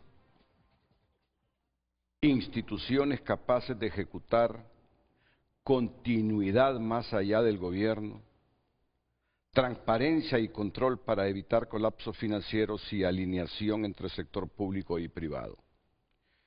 Y aquí debemos estar claros. Yo leo un montón de mensajes ahí y yo entiendo a los hondureños. Pero la historia también enseña que cuando el sueño no va acompañado de planificación técnica, financiamiento claro y controles, los proyectos se convierten en elefantes blancos. Y esto es lo que ha pasado con este proyecto en Honduras. En síntesis, la historia no premia solo a los que soñaron en grande, premia a los que lograron convertir el sueño en política pública sostenida. Y tenemos la geografía para hacer este proyecto. Hemos sido colocados por la naturaleza, por Dios, en un punto geográfico para convertirnos en un país de geopolítica. Bien. Pero nuestra visión ha sido corta. Es el turno ahora para el ingeniero Miguel Ángel Gámez, ya a manera de resumen, con pensamientos complementarios de este corredor logístico interoceánico de Honduras. Ingeniero. Muchísimas gracias, don Renato. Primeramente, déjeme agradecerle por los pensamientos que usted nos ha leído. Si no soñamos en grande, nunca vamos a dejar de ser chicos. Y esto para mí es motivante, porque hemos trabajado durante muchísimo tiempo en creer, en estructurar un proyecto de tal suerte que le crea a Honduras las posibilidades de salir adelante, de sacar a nuestro pueblo adelante. Y nosotros no nos hemos quedado ahí. Fíjese que con este enorme proyecto, no solo es Honduras el que se beneficia, es Centroamérica, es Latinoamérica. Nosotros nos convertiríamos en líderes en la región por la posición geográfica que Dios nos dotó. Tenemos los dos puntos, como bien lo explicaba el doctor, más profundos en América Latina, conectados los dos océanos, Amapala en el Pacífico y Puerto Castillo en el Atlántico. Vamos a ver, Renato, este proyecto no solo es un sueño, este proyecto es algo que está ahí, preciso, que nosotros necesitamos únicamente acción, acción para ejecutarlo y para llevarlo a feliz término. Gracias a Dios el presidente Tito Asfura ahorita en sus inicios ya lo puso en el tapete de la discusión al más alto nivel, con la primera potencia del mundo. Sabemos que este es un proyecto sumamente caro y tenemos que hablarle claro al pueblo hondureño. No tenemos la posibilidad como país nosotros de decir vamos a ejecutar el ferrocarril interoceánico. Con nuestros recursos. Es mentira, con nuestros recursos no podemos. Sin embargo, ahí viene lo importante de la gestión presidencial, de la voluntad política para que Honduras pueda salir al mercado mundial con este proyecto. Nosotros ya lo hemos hecho por nuestra parte. Tenemos ofrecimientos de empresarios al más alto nivel de Europa, de Asia y los mismos Estados Unidos. ¿Bajo qué modelo? Bajo el modelo de una alianza público-privada. Esa es la única forma.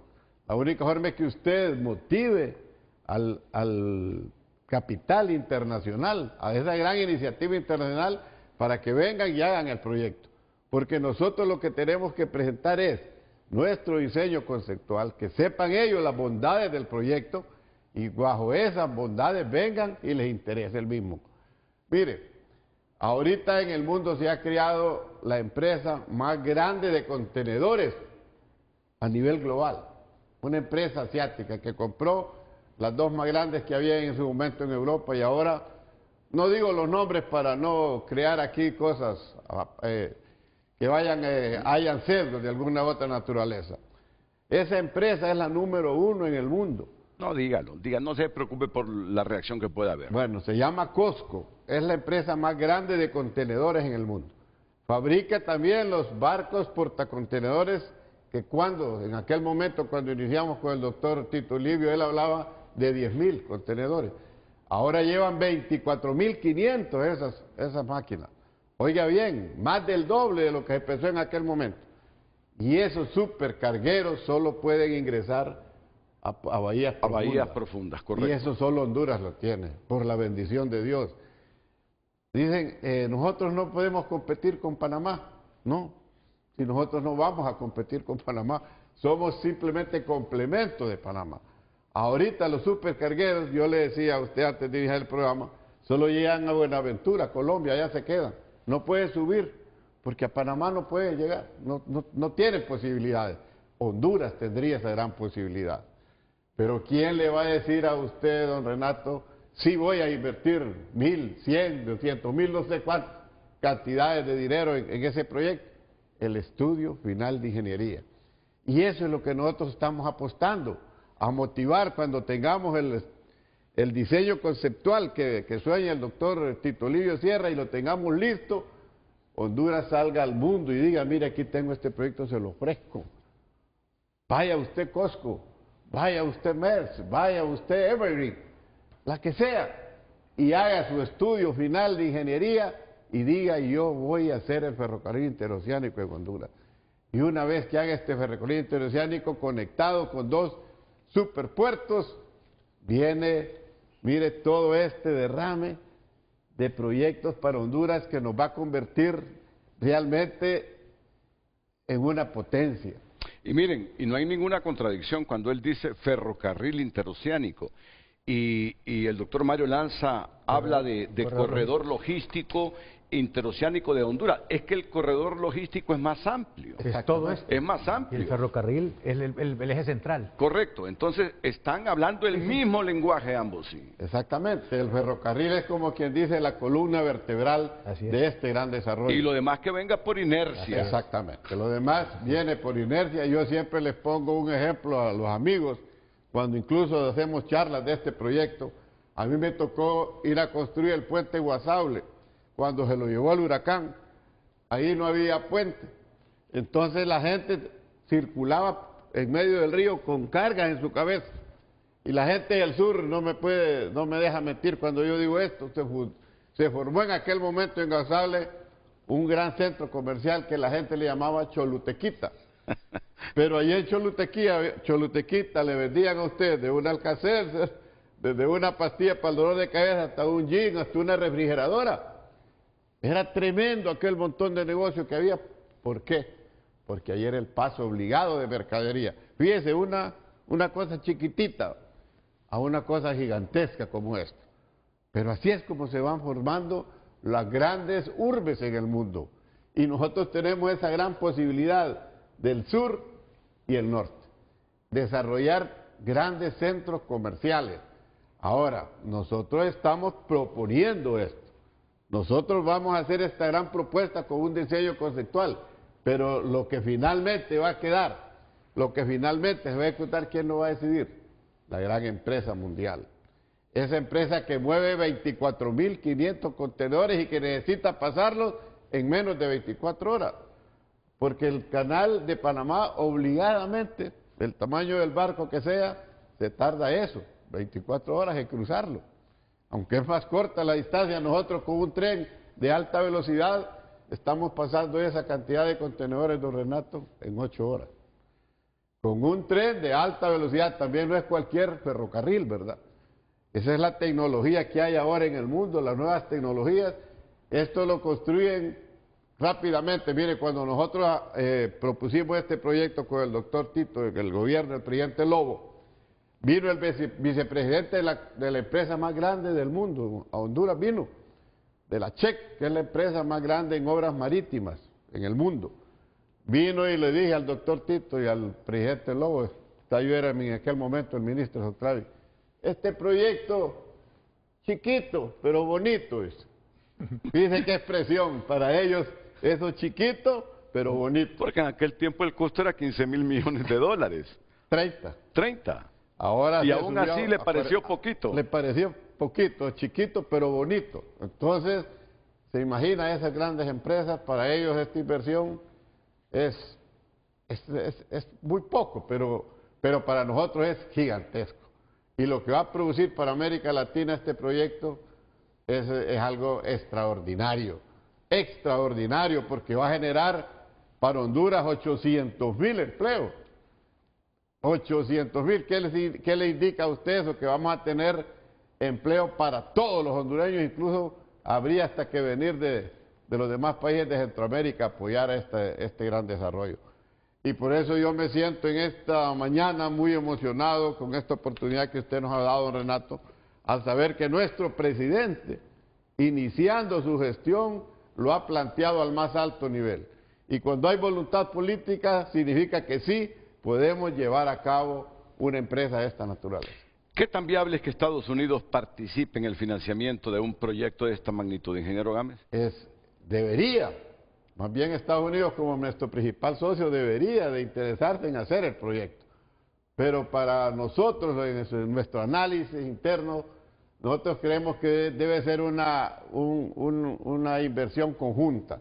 Las dos grandes potencias del mundo, así como el ejemplo que ponía el doctor Tito Livio del Eurotúnel, como Inglaterra y Francia, que antiguamente eran enemigos.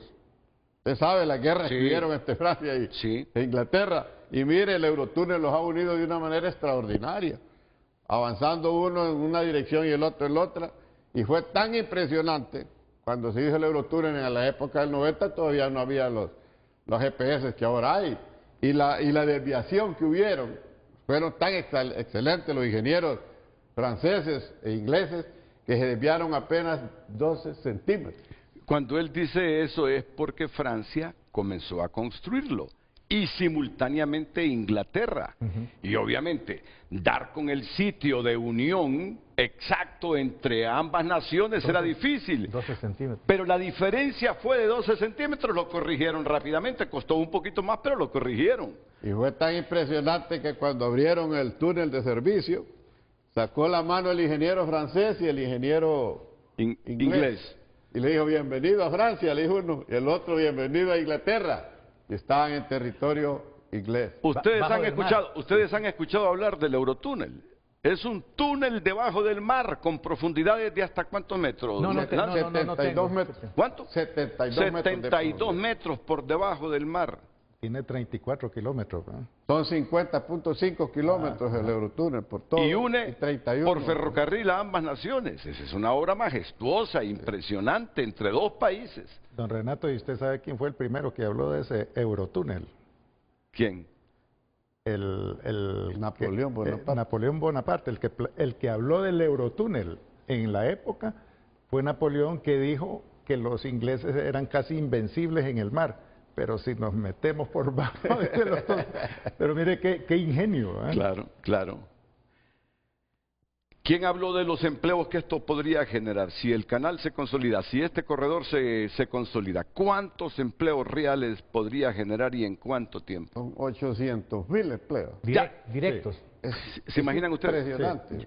Ya, no tenemos claro un modelo financiero. O cuando decimos... pero eso el estudio técnico lo van a dar. Por eso yo le decía a Renato que nosotros estamos planteando un diseño conceptual, porque esto, cuando usted haga el estudio final de ingeniería, tiene que tener su modelo financiero. Sí. Y ese modelo financiero le va a decir a usted cuántos años son los que va a concesionar este proyecto. Porque no hay otra forma más que de una alianza público-privada.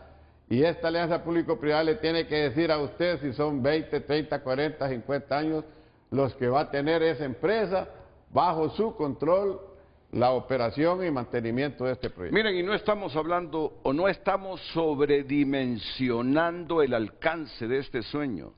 Es que competiría con otras rutas logísticas regionales esto. ¿Sí? Sí.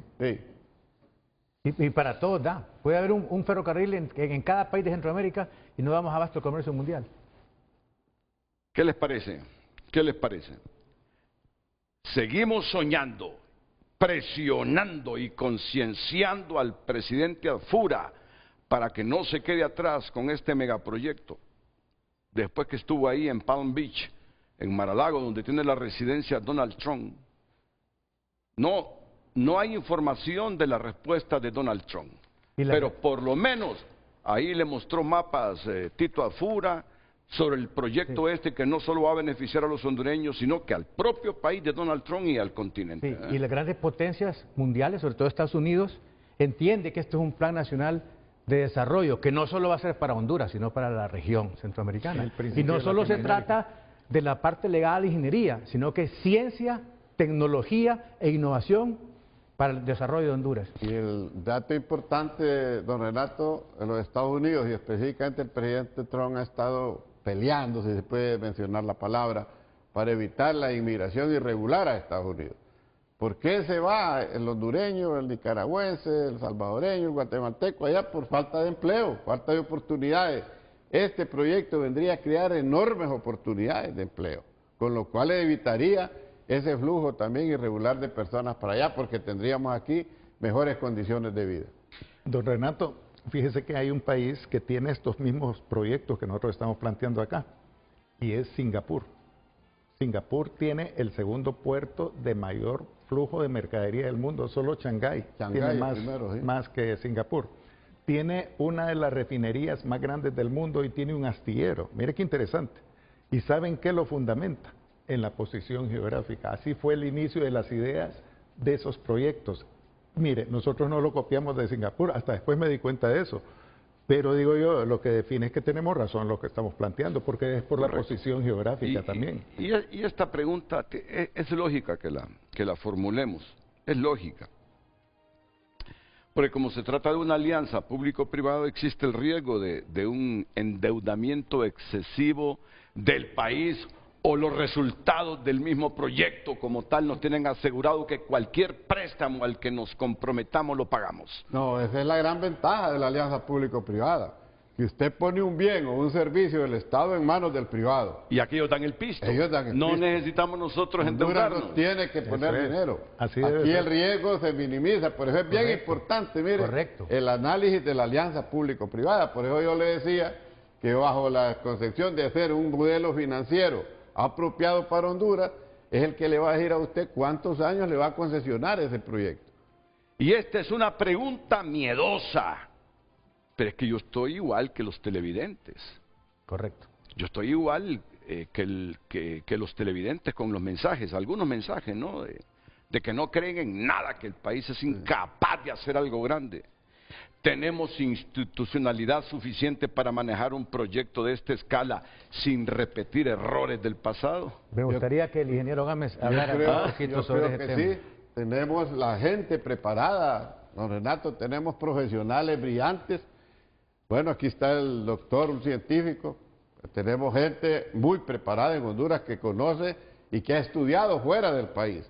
Pero gente seria, no chavacanes que dicen, sí, yo sé, yo tengo maestría en tal y cual cosa. Y usted le pregunta cuántos proyectos ha estructurado, cuántos proyectos ha ejecutado, ni uno solo. No, hay que contar con la gente seria, porque usted tiene razón y el público y el pueblo también tiene razón. Hay mucho embaucador que ha engañado a nuestro gobernante y se puede mencionar el nombre. Pero usted en este momento sí tiene la tecnología en Honduras, tiene los profesionales para llevar a cabo este proyecto. Cuando nosotros iniciamos, por ejemplo, fíjese, en Honduras, que decíamos vamos a tirar, así con las palabras, como hablamos los ingenieros, vamos a tirar una línea preliminar aquí, una posible ruta. Pensamos cuántos kilómetros, 450 kilómetros, cuánto nos vamos a tardar. Ahora en Honduras hay empresas que tienen tecnología LIDAR, que un vuelo con un subavión nos levanta eso en una semana. Y antes era un año que teníamos que pensar en levantar 450 kilómetros. Entonces tenemos la tecnología, tenemos los profesionales para trabajar en Honduras. Esta corporación que nosotros pensamos hacer tiene ya una evaluación de cuáles son los profesionales, las empresas de Honduras en este momento para hacer lo que nosotros pensamos hacer como diseño conceptual. Luego vienen los internacionales, don Renato, porque aquí nadie me va a venir a engañar a mí a decir, yo he construido un ferrocarril. Mentira. Nadie me va a decir así, yo construí este megapuerto. Mentira. Tenemos que depender de los técnicos internacionales, como ya lo hemos hecho. Nosotros ya tenemos acercamientos con profesionales de alto nivel de España, de alto nivel de Francia, de los mismos alemanes. El embajador que tuvimos en Alemania en su momento nos contactó con una empresa de mucho nivel. Las mismas empresas chinas que han construido últimamente un ferrocarril impresionante, ¿va? De más de 5.600 kilómetros fueron, Tito, lo último que dieron. Es algo impresionante. Ingeniero Gámez, hemos hablado del paso de la mercadería de Asia hacia América ahí por este proyecto del que hablamos. El razonamiento lógico me dice que igual puede pasar del norte de América hacia Asia toda esa mercadería, pero yo quiero dejarlo bien puntualizado. ¿Qué gana Estados Unidos apoyando este corredor logístico o este ferrocarril interoceánico en su primera etapa? Lo que le dije al principio, también Estados Unidos es nuestro principal socio. Y él debe, para mi propia opinión, él debería administrar este gran proyecto, porque tiene la capacidad técnica y económica para hacerlo. Sin embargo, nosotros pensamos que su apoyo debe ser recomendando a las empresas privadas, porque esto tiene que ser 100%, Renato, empresa privada. ¿Por qué razón? Porque cuando usted lo hace de gobierno a gobierno, usted sabe los vaivenes de la política, cambia un gobierno, cambia otro y cambian las intenciones. En cambio, cuando lo hace al más alto nivel con la empresa privada y Honduras, que yo me congratulo de decir que ha vuelto al CIADI, que eso le devuelve la confianza al inversionista. Pero yo conozco Honduras, hay alguna gente maldiciéndolo en este momento. Miren ese hombre lo que está diciendo, venderle la soberanía, proponiendo que los gringos administren este corredor logístico. No, es que no es los gringos, es la empresa privada gringa o la empresa privada china. De otra manera no hay posibilidades de construir esto. En No hay conjunto con el posibilidad. gobierno, porque es una asociación público-privada. El gobierno está gobierno- ahí, solo que el gobierno no va a poner la plata. Correcto. Nada No, más. yo- Pero el gobierno es el que va a controlar, el que va a recibir. El y lo interesante que el principio de la alianza público-privada es que usted pone un bien del Estado en manos del privado. no les quede dudas que está reaccionando el ministro de Información y Prensa de Bukele a todo lo que se dice aquí sobre El Salvador. Porque yo soy de los que no entiende cómo dos países hermanos, y he dicho que históricamente, siempre que gana un presidente electo de Honduras, siempre que gana alguien la presidencia, mientras es presidente electo, la primera visita es El Salvador. Y ahora El Salvador se ha cerrado. ¿Pudiese Bukele en este momento estar pensando que este proyecto de los hondureños podría alterar el equilibrio logístico en Centroamérica? ¿Ah? No, No lo descarte. va a beneficiar No, directamente, no, porque no lo vamos a deja. darle chance, va a tener lo salida con la involucra. Unión. Nosotros incorporamos a El Salvador y Nicaragua en este proyecto. Incorporamos a los dos, pero más bien Bukele ha hablado de este proyecto y él decía de que iba, ¿Sabe qué es lo que se iba a interesante? impulsar un corredor. Lo interesante de El Salvador y Honduras también, Sí. que en El Salvador está el cuerpo de Morazán y aquí está el ombligo. Aquí está, Estamos unidos por Morazán. aquí está. Somos Sí, los países correcto. más Por unidos eso es por que Morazán. Esta es la unión, ¿no? Esta es la unión acá. Sí. Y va Estamos conectando Para a la poder- Unión y estamos dándole conectando salida. a Corinto. Es que por eso es que, y Corinto, por eso es que tiene que ser manejado, Fíjese, integrado, tripartito. Don Renato, el diseño Sí. conceptual que nosotros planteamos se define, ahí hay un ejemplo en El Salvador, ese puerto La Unión. Fíjese que el puerto La Unión lo diseñaron los japoneses, está bien diseñado. Lo construyeron los japoneses, está bien construido. Sí. Pero no hicieron estudio conceptual, no dijeron para qué era el Exacto. proyecto, entonces fracasó. El puerto de La Unión no funciona ni siquiera al 40%. Excelente ejemplo. Entonces quedó quieto por no hacer el estudio conceptual. Necesita mucho dragado, o sea, y la Sí. profundidad de calado es Excelente. muy poca. Sí, ahí está la Excelente. unión. Ahí está la unión.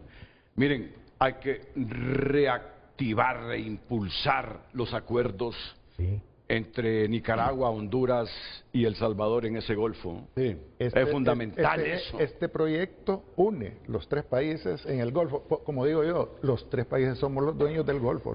Ninguno particularmente es el dueño del Golfo. Los tres somos los dueños del Golfo. Pero mientras el egocentrismo de Bukele siga primando, muy difícilmente vamos a encontrar concordancias en ese Golfo de Fonseca. Ojalá que rectifiquen allí. Pero si le presentamos al presidente Bukele este proyecto conceptual, ¿verdad? Como pretendemos hacerlo con el presidente Afura, ¿verdad? Que ya ha tenido una apertura completa y bueno, lo llevó a Mar-a-Lago, pues, o sea, Nosotros maravilloso. le podemos Pues. poner este proyecto a Bukele, si se le beneficia al Salvador, pues. Pero él quiere la unión, que se desarrolle la unión. Allá han estado invirtiendo, No, pues pero ya sí, ustedes explicaron las causas unión, del por qué claro, la posible. la unión va para allá, sí. Pero, Se ¿y incorporaron, hacia dónde, por Se dónde beneficiarían con el corredor. el puerto de la Unión solo podría tener acceso al Atlántico por Honduras? Sí. Porque por otro lado, ni Por Guatemala, Guatemala, mire, no tiene Renato, bahías profundas. ¿Se imaginan Renato. a los dos gobiernos impulsando un proyecto como este? Eso sí, queremos. eso Por es lo ideal. sería Pero excelente. queremos presentárselo al presidente Azura, que aparentemente vamos a tener una posiblemente reunión con él, y luego estamos dispuestos a llevárselo a Marco Rubio, a Donald Trump y al presidente Bukele. Y de tomo el presidente, eso una sí. vez el diseño conceptual completo, el presidente lo presentaría. Tú tienes una idea, habrá que Sí, presentárselo a fíjese todos los que- presidentes, a todos, Don Renato, un lanzamiento. Aunque parezca mentira, este plan, este proyecto que se inicia ahí en Amapala, es el principio del desarrollo integral de Latinoamérica. No sé si usted vio el video que mandamos donde sale el despertar de los Pumas latinoamericanos. El despertar de los Pumas latinoamericanos, el mensaje es el despertar de Latinoamérica, o sea, el desarrollo de Latinoamérica. Si nosotros logramos este desarrollo, toda Latinoamérica Ahora, se levanta. Yo lanzo una pregunta que va asociada a la reacción del presidente Narri Afura. ¿Qué tendría que pasar en los próximos 12 meses para que este proyecto deje de ser discurso y se convierta en obra? Si no ocurre nada en los próximos 12 meses, voy a ir yo más de lo mismo. Muy buena esa pregunta. Bueno, me reflexionan después de la pausa comercial, por favor.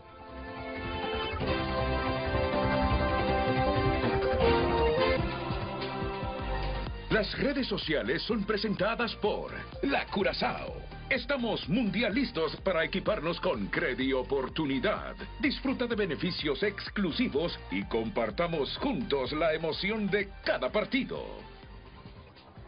Gracias por continuar opinando a través de nuestras cuentas. Ligia escribe, debe haber un plan de nación que sea firmada por los partidos por el bien de Honduras. Deben seguir los proyectos y no despedir a las personas que saben. Renato, hay otro proyecto en el Mercosur que unirá el Atlántico, saliendo de Brasil, pasando por Paraguay, Argentina y llegará a Chile. Y unirá con Bolivia. El proyecto ya se está ejecutando. A través de WhatsApp también opinan los televidentes. Buenos días, me da cólera saber que en el Congreso estos megaproyectos no pasan porque quieren ir ganando por aprobar. Siempre la sinvergüenzada, pero cada 4 años los estaremos cambiando. El pueblo ya dejó de ser papo, escribe este televidente. Vamos a ver otra opinión. Buen día, mismo cuento de Libre, donde están los 207 millones de dólares del puente de Amapala que desvió Libre para ese ferrocarril y por qué el BESIE permitió ese desvío, escribe ese televidente. Vamos a ver mensajes. Vamos a ver, otro televidente opina. Solo tienen que ver ese proyecto en Guatemala súper adelantado a Honduras. Empresa privada lucha por eso, ejecutándose ya. Mencionen a Guatemala, no se queden cortos. El Salvador está en sintonía ya con Guatemala con ese proyecto, escribe ese televidente. Vamos a ver mensajes más recientes. Otro mensaje de un televidente opina.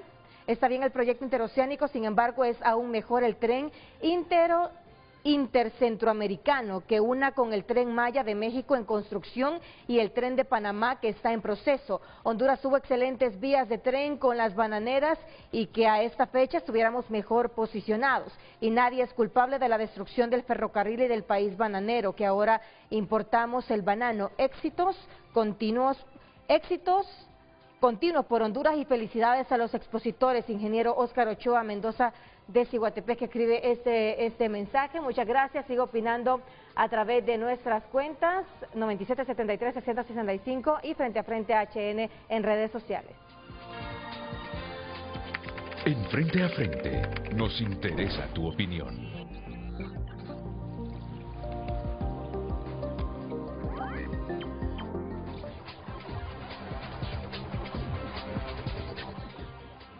¿Ven lo que sucede con la opinión pública?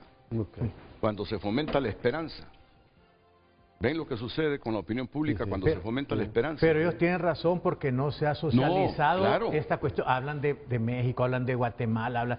No, pero despiertas el interés. Sí, la sí, gente por eso, comienza a opinar de cosas que construyen con optimismo, con esperanza de un país diferente. Estamos de acuerdo con ellos. Sí. Con permiso, ingeniero Gámez. Por eso necesitamos terminar la fase 2 y 3, eso es todo. Es la única inversión que haría Honduras. Sí. El ingeniero Gámez iba a explicar qué tiene que hacer el gobierno, cómo empezar esto para... La historia demuestra que los países que se atrevieron a construir megaproyectos lo hicieron con visión, disciplina y continuidad. ¿Tiene hoy Honduras esas 3 condiciones para convertir el canal o este corredor logístico o ferrocarril interoceánico? ¿Tiene hoy Honduras esas 3 condiciones para convertir este proyecto en realidad? Es lo que queremos concienciar hoy a nuestra gente. ¿Tenemos liderazgo de largo plazo, solo voluntad de corto plazo? ¿Estamos frente a un momento histórico? Yo estoy seguro que sí. O ante otro anuncio que no trascenderá gobiernos. Ahí va a depender del convencimiento y de la voluntad política de Tito Afura. Sí. Solo quiero saludar a mi nieto Mateo Lanza Giuliani, que me acaba de enviar, que está viendo el programa junto con su hermanita Pía y mi hijo Mario Leonel y su esposa Clara de Alemania, de Monster. Felicidades. Bueno, en Alemania están. Sí. Bueno, aquí pensamos en grande también, aquí pensamos en grande y ellos lo saben. Ingeniero Gámez. Solo para decirle, Renato, que con esa gran voluntad del presidente Adjura, esta comisión, este grupo de ciudadanos hondureños, pensamos que se debe de administrar este proyecto bajo una corporación nacional de ferrocarril interoceánico o bajo la Comisión Nacional de Megaproyectos o un alto comisionado de megaproyectos. Ya la legislación existe.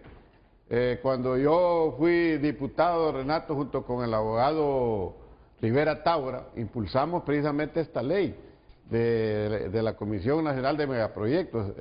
Ahí está la legislación, solo es que nosotros nos decidamos, que el presidente tome la determinación para que esta institución tenga autonomía institucional, tenga una buena administración desde la base del presidente y un régimen especial.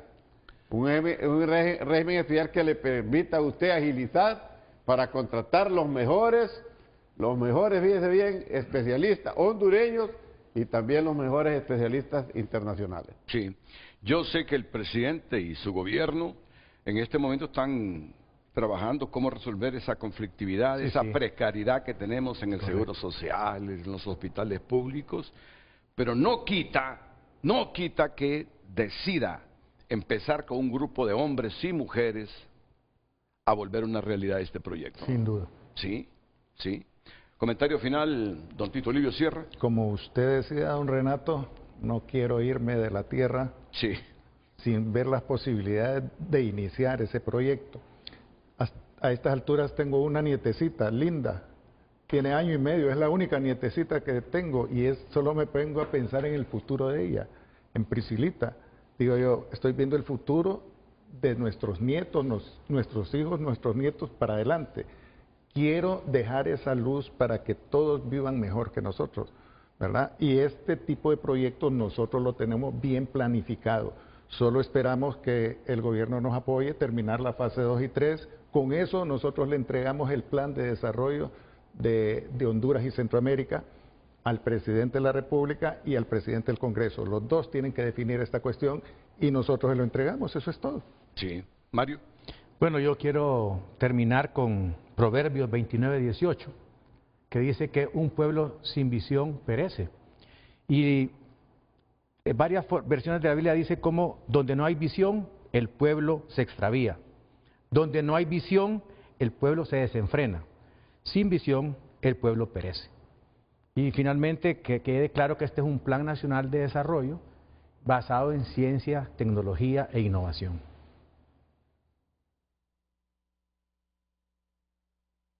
Faltan 7 minutos para las 9. Tenemos muchas preguntas, pero yo creo que el punto clave aquí es concienciar. No se trata de momentos de emotividad, no. Es que este es un proyecto que ha estado en la cabeza históricamente de los hondureños. Alguien mencionaba a Nelson Ávila. Nelson Ávila también me ha hablado de esto. Él está en el equipo nuestro. Él ha estado en el equipo nuestro siempre. Y yo por eso hago una relación. La parte política, como decimos, es la que puede hacer o deshacer. Yo pongo un ejemplo a los políticos nuestros. Me gustó mucho la despedida de Bill Clinton cuando él se despidió del gobierno de los Estados Unidos. Él dijo en su último día, dice, le agradezco al pueblo norteamericano que me haya dado la oportunidad de dirigir nuestro país, pero a partir de mañana, dice, paso al rango inmediato superior, ser ciudadano de los Estados Unidos de América. El ciudadano es el que puede hacer algo por el país. Los presidentes nuestros creen que nosotros no valemos nada. Claro que valemos, somos los que valemos, como dice Clinton. A partir de mañana paso al rango inmediato superior, ser ciudadano de los Estados Unidos de América. Copiemos las cosas buenas. Sí. Y a mí lo que me esperanza es que, yo sé que Héctor Manuel en reuniones con los estadounidenses planteó esto. Ahora Tito, en esa reunión de Mar-a-Lago, volvió a presentárselo a Trump. En el pasado no ha existido suficiente fortaleza en lo que se vende en el proyecto como tal que nadie nos paró bola. ¿O es que hay desinterés en los grandes capitales? Podemos con una mejor presentación, si es que no convenció Héctor Manuel Zelaya con la suya, motivar a un presidente transaccionista que lo que le gusta es ver dónde se genera riqueza, como es Donald Trump. Sí, yo creo que es que para presentar un programa de tal magnitud usted tiene que tener algo serio e ir con algo formal, no decir aquí tengo esta idea, no, hay que llevar algo ya serio y formal para que estas personas tengan dónde poder fincar una opción de inversión. Cuando yo le hablo por eso de las alianzas público-privadas es que un proyecto tiene que ser atractivo al inversionista. Ningún inversionista en el mundo va a poner su capital para perderlo. Al contrario, lo pone para generar más riqueza. Y este proyecto está diseñado, está concebido más bien de tal forma que sería un gran generador de riqueza. Fíjense que en la prefactibilidad que nosotros hicimos, al 7.5 años, este proyecto está generando ya rentabilidad.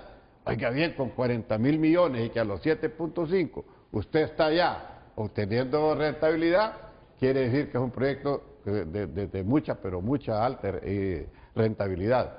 Eso a nosotros nos da una gran esperanza de que sí contamos con las herramientas necesarias para que Honduras pueda salir a través de todo este plan de desarrollo, salir adelante.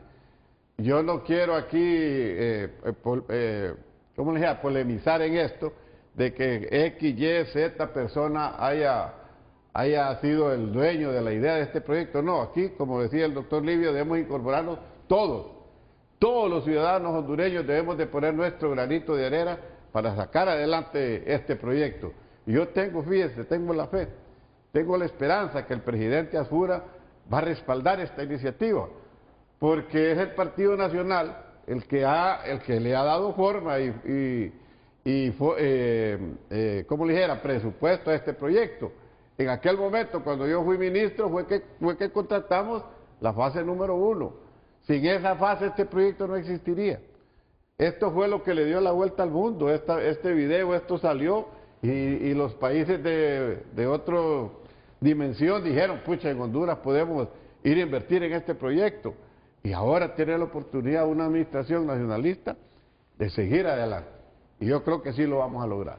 Renato, independientemente que la administración anterior tuviera un diseño conceptual limitado o no lo tuviera, o tuviera otra, Héctor Manuel Zelaya hizo algo maravilloso por el país, pues posicionó y mercadeó y habló con mucha gente, viajó a Japón, Alemania, Estados Unidos, o sea, que puso el movimiento, el tapete de discusión, este proyecto, o sea, lo mantuvo vivo, digamos, y ahora, pues el presidente Azura nos ha sorprendido gratamente por la visión que él tiene de infraestructura. Pero no, ya hablamos lo que hablamos. No, correcto, pero no es coherente que en 2 años hayan gastado 830 millones de lempiras. Bueno, eso reconocemos una cosa, eso reconocemos. Que lo puso en el tapete, es lo que quería decir yo. Maravilloso. Pero si se comprueba nada más que gastaron Renato, más de 800 millones de lempiras. Un elemento sobre la refinería. Mire cómo son proyectos que dan una producción tremenda a los países. Hay una ley de las Naciones Unidas que hace que cada refinería que sea instalada en un país o territorio le pague $1 por barril de petróleo refinado. Nosotros hemos planteado ahí la refinería más grande, de $2 millones de barriles. 2 millones de barriles. Y hay otra ley que va dentro de las Naciones Unidas que cada país que introduce petróleo y que saca ya el combustible hecho se le da $0.5 por cada uno. Quiere decir que suma $2. ¿Se imagina una refinería de $2 millones diarios? Wow. Solo por dejar que se instale la refinería serían $4 millones diarios. Gracias por permitirnos soñar. Y ojalá que los sueños de nosotros sean el sueño de todos ustedes. Y ojalá que la nueva administración del país entienda que este es un gran sueño y puede ser un momento de inflexión, un parteaguas en el futuro de Honduras. Gracias, Tito Livio Sierra, Mario Lanza Santamaría y Miguel Ángel Gámez. Y sigamos soñando. Quien no sueña no llega a ningún lado. Buenos días.